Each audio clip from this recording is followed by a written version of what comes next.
welcome to another edition of the Gavel. I am Benny Ark. This week, the National Assembly was dominated by critical debates on insecurity, diplomatic appointment, security reforms, economic growth, and legislative accountability. From the Senate's response to the Oyo School abduction, the National Assembly open week and push for state police will bring you major highlights. The Senate has cautioned Oyo State Governor Seyi Makinde against comments it says could undermine the efforts of the federal government and security agencies in tackling insecurity. The position followed a motion by the Senate leader, Senator Opeyemi Bamidele, on the successful rescue of the 39 abducted school children and 7 teachers in Orire local government area of Oyo State.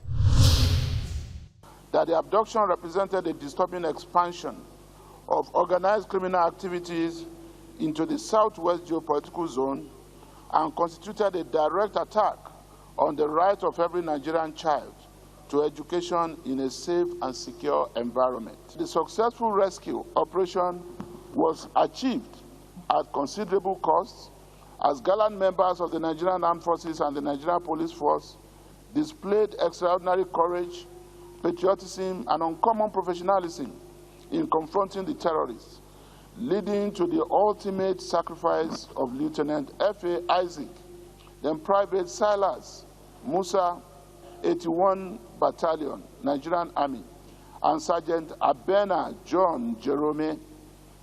Everybody is bothered. As it is today, we feel that another community will soon witness this same occurrence. It's like, where next will it happen? The same intelligence that they have used or that they are using to rescue all these abducted children should also be used to forestall it. In summary, the need for us to incorporate the provision of psychological support, trauma counseling, and rehabilitation for the rescued victims, not just for the Oyo victims, but every other kidnapped victims.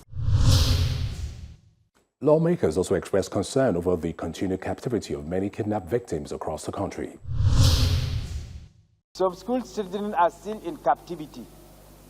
Therefore, I urge the military to show the same bravery in the rescue of these children in Askira Oba local government that are still in the captivity. The Edo lawmaker called for stronger action. The governor of Oyo State calling on the United Nations to investigate the overall circumstances surrounding the kidnap and even the rescue. I thought that was the most unstatemanly. He was carrying partisan politics too far, and this Senate should condemn his unguided statement. Desist from trivializing what obviously is a national effort. The Senate also urged the federal government to pay all outstanding death benefits, insurance claims, pensions, and other entitlements to the families of fallen security personnel. Wednesday's plenary opened with a familiar request for a probe into the alleged fake agency controversy, but the motion was again rejected. Discuss the issue of urgent need to investigate the establishment, budgetary allocation, operations, legal status, and controversy surrounding the purported Presidential Foreign Intervention Promotion Council to safeguard the integrity of the Senate, the appropriation process, and the federal government. Mr. President, if you allowed me, I will come under this order and present my prayer as provided in the Senate operational guidelines. In my view, the issue is overtaken by events. Number one is that the culprits have been charged to court, and so it becomes sub judice. And number two, the president has set up a high-powered committee to investigate the subject matter from the formation of the fake agency all the way to budgetary provision and offices and opening of accounts and all that. I rule in favor of the Senate that this issue is suspended. Lawmakers returned to the issue of insecurity, focusing on the Orire rescue operation. We just felt, after discussion with the leadership, that we want to also support the victims' families. Like the young lieutenant was just 28 years old when he died in that operation. So we are sending a token of 50 million naira to them to be divided into the 5 deceased families. The family of the 2 teachers, the family of the 3 operatives who lost their lives, 10 million each on behalf of the Senate. So if is this the view of the Senate? Those in support say aye. Those against say nay. The ayes have it. Leader of the Senate, this will be, you will present the token to the families of the deceased. Raising a point of order, Senator Abdul Ningi called for equity. Mr. President, just a moment ago, this Senate, there is unanimous resolution, including myself, agreed to send in 50 million Nigerian naira to those who lost their lives in Oyo, and the Senate was rightly guided. This resolution that I read now calls for the attention of the Senate to also create a compendium of other security personnel who lost their lives all across Nigeria, so that the Senate will dish out the same treatment. It is not going to be emergency, but we should have a compendium. And the reason why I read this too, so that the Senate should not discriminate. Every citizen deserves our attention. Meanwhile, Senate Minority Leader Abba Moro drew attention to the killing of 20 people in Benue South. Senate alarmed by the sudden, coordinated and fresh attacks launched on Ondo Ugboju on July 14, 2026, which has thrown the entire local government area into a state of panic, widespread displacement, and severe humanitarian crisis, with the confirmed death cases of 2 lives lost in Ondo Ugboju, Otukpo local government area. The Senate mandated its Committee on Police Affairs, Defense, Intelligence and National Security to engage security chiefs on the situation. Thursday's plenary turned contentious during consideration of the report on the nomination of Professor Bayomi Fashina as the non-career ambassador. The nomination followed recent protests by civil society groups over allegations of sexual misconduct against the former Vice-Chancellor of the Federal University, Oyekiti. The committee, especially number 2, received petition against the nominee, as well as petition countering the petition against his nomination as ambassador of the Federal Republic of Nigeria. That the accusation against Professor Fashina was investigated by competent authorities, including the University Governing Council and Nigerian police, which found the allegation false. A member of the committee opposed the report. There is nobody in Ekiti North that is not aware of this matter. If this man is given express clearance, I don't think it is going to be an issue that Ekiti, where he served as Vice Chancellor, will be very happy about. For the Senate to endorse him, we are much to being insensitive to the feelings of women. Because it's not just one woman, there are 2 women on different allegations. So I thought that in matters like this, it will be more prudent that we wait and ask the guy to clear himself before the courts. The debate quickly became divisive. If this Senate will oblige, we can put a call straight to the woman and let the committee on rules and business, let the committee on rules and business, let them investigate this case That woman please. did not get justice. Senator Cyril Fasoyi, you signed this report that this man is very articulate and this man is wonderful. Then you now said that you spoke with a woman. So why didn't you tell the woman to come to the committee? You even signed the report saying that, listen, a senator should have integrity. The senator should have integrity. We must depend on our committees to do our work here. If the committee has done a fantastic job and there was no report, and here the committee put it here that the police investigated this matter and found the allegation to be false. So who is talking about court? The nomination was eventually put to a voice vote. Will the Senate approve the nomination of Professor Abayomi Sunday Fashino for appointment as non-career ambassador to High Commissioner of the Federal Republic of Nigeria? Those in favor say aye. Those against say nay. I can count the voices. The ayes have it. Accordingly, the appointment and nomination of Professor Fashino is hereby approved. In a separate decision, the Senate rescinded its earlier passage of the Proceeds of Crime Amendment Bill 2026. The bill will be reviewed to ensure compliance with global standards.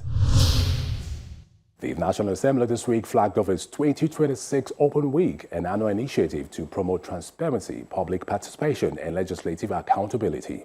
The event also featured the presentation of the third-year scorecard of the 10th House of Representatives and attracted former presiding officers, traditional rulers, diplomats, development partners, civil society groups, students, lawmakers, the media, and other stakeholders. Speakers at the event emphasized the need for greater public engagement in lawmaking. Open Week provides an opportunity for Nigerians to evaluate the progress made in the 10th National Assembly, appreciate its legislative milestones, and strengthen the relationship between Parliament and the people it serves. The legislature is at its strongest, not when it agrees with the executive, but when it faithfully discharges its constitutional duty to scrutinize executive action, protect public resources, and ensure that government remains accountable to the people. Over the last year, the EU has continued supporting the National Assembly and other stakeholders, in particular INEC and civil society, to improve rules and management of elections, based in particular on the recommendations made by our European Observation Mission after the 2023 election. A lot has been done, and there is certainly still room for improvement. This work will continue, including after the elections. Speaker of the House of Representatives, Honorable Abbas Tajuddin, announced that the House will withdraw its earlier state police bill to give priority to the executive bill transmitted by President Bola Tinubu. His Excellency, the President has now transmitted to the National Assembly an executive version of the state police bill, one that is more robust and more comprehensive than the version this House earlier passed. The House will therefore recall the version it earlier passed and accord the executive bill the expedited consideration that a matter of this urgency deserves.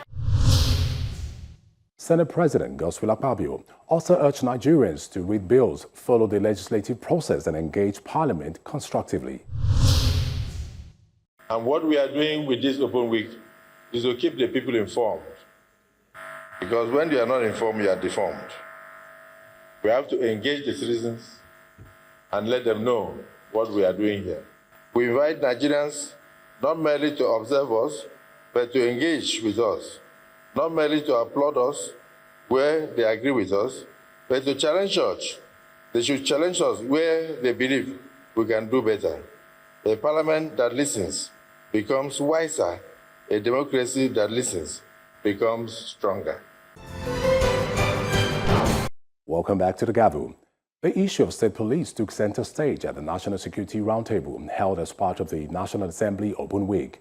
The forum brought together lawmakers, security experts, traditional rulers, diplomats, and development partners to discuss the proposed bill and broader security reforms. The Executive Secretary of the National Assembly Library Trust Fund said effective security reforms must be driven by research, data, and global best practices. As the legislature drafts, reviews, and passes laws on national security, it requires timely access to research, historical precedent, and predictive analysis. Evidence policymaking equips legislators with the deep research and global best practices they need to sponsor security bills. Kaduna State Governor Obasani advocated intelligence-led policing, greater interagency collaboration, and the use of technology. Nigeria today confronts a security environment that is vastly more complex than that envisaged by the framers of the 1999 Constitution. Banditry, kidnapping for ransom, terrorism, farmer-hard accomplice, transnational organized crime, cybercrime, illicit arms trafficking, and attacks on schools have evolved into multidimensional threats that transcend conventional policing.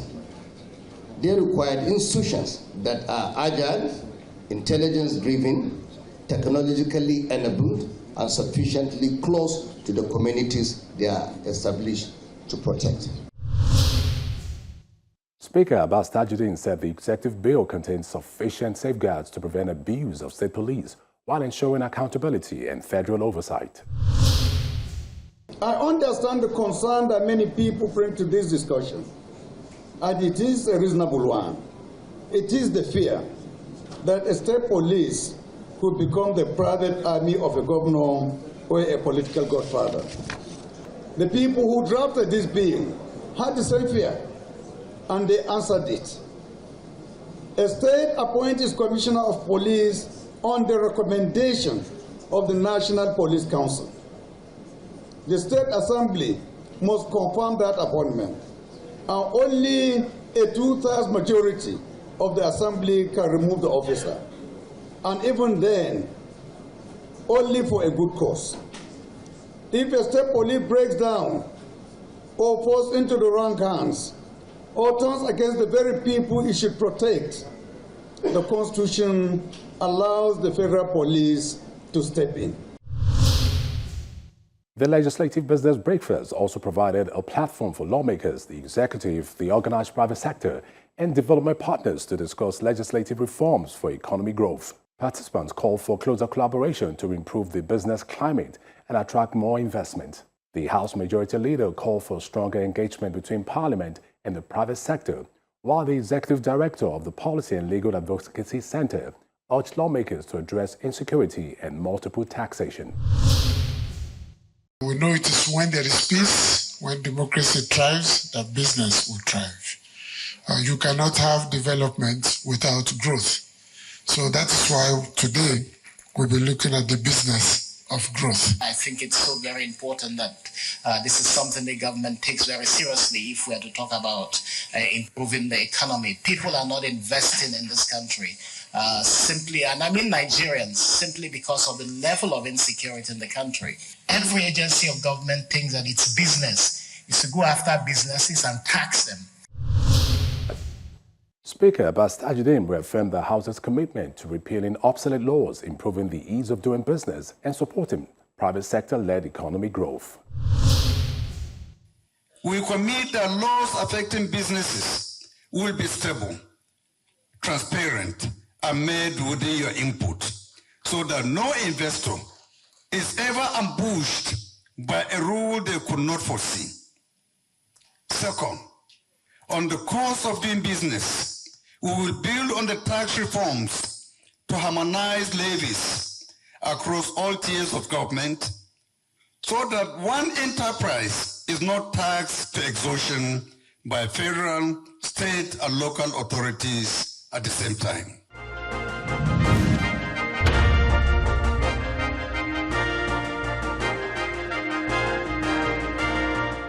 So far, so good. I have contributed immensely to the development of legislation in Nigeria, particularly having led debates in about 3-4 bills. I've presented about 12 bills for consideration. I have done several motions and petitions on the floor of the House. And the core mandate of my committee has been to monitor and evaluate the implementation of legislative agenda, which we have been doing day after day. I am engaging very seriously with my constituency so I can bring governance down to my constituents. First 3 months, I paid bursary to students, indigent students in public institutions, and it went well with them. I have also incorporated several cooperative societies for young people with startup business grants to make them self-reliant. I try to inspire self-reliance among the youths. And my core interest is in youth development because a large proportion of my constituents are youths and they need to be self-reliant. Next month or so, we have plans to train youths on digital economy. And this is right and fitting at a time like this when we need to embrace the blue, the green, and the digital economy to change and transform the gross domestic product of the Federal Republic of Nigeria.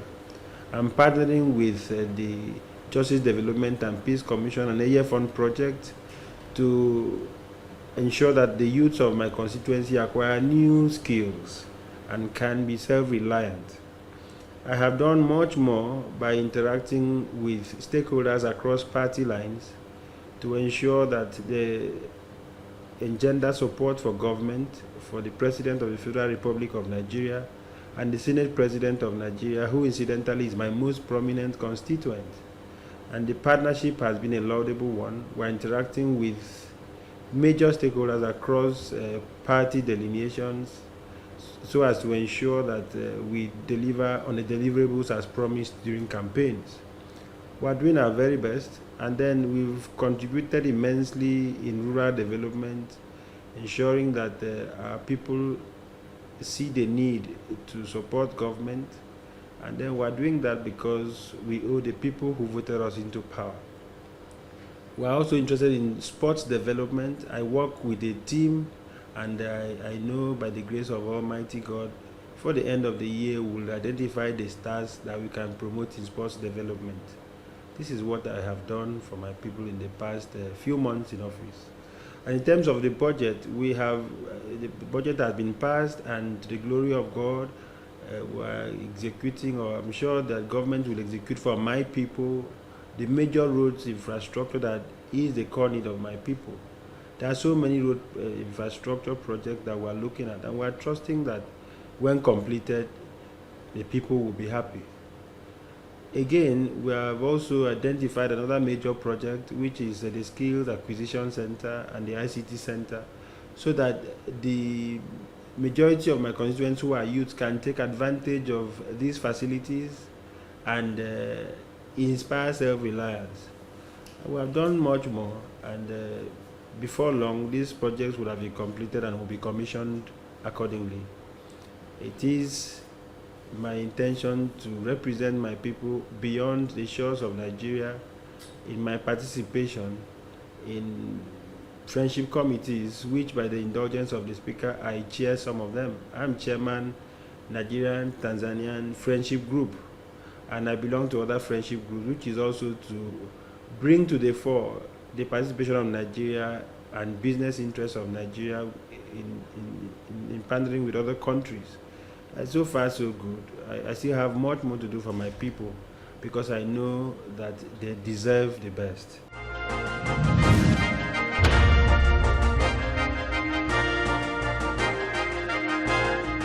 That wraps up this edition of The Gavel. We would love to hear from you, so send us your comments, feedbacks, and suggestions to thegavel@channelstv.com. Thank you for watching. I'm Benny Ark. Stay safe and be well.